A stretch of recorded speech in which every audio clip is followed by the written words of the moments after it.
İçki İşleri Ministerliği'nin hizmetkarları memleketlik sıylıkları menен sıylоо jönündө. Ошондой эле Keskin Bayram Kırgız Respublikasынын милиция hizmetkarlarının gününe байланыштуу төгөңкүлөр сыйлансın. Kırgız Respublikasынын İçki İşleri Ministerliği'nin kriminalдык милиция hizmetinin başçısının orunbasarı.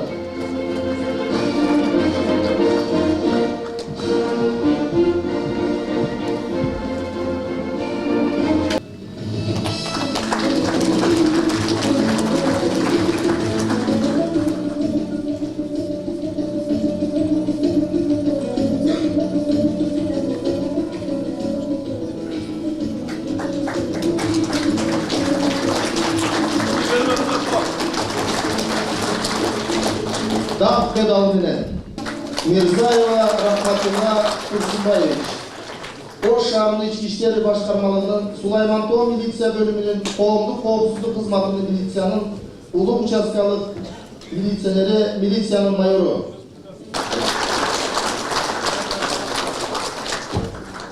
Erdaliyev Hayrat Çolponkulovich, Kırgız Respublikası'nın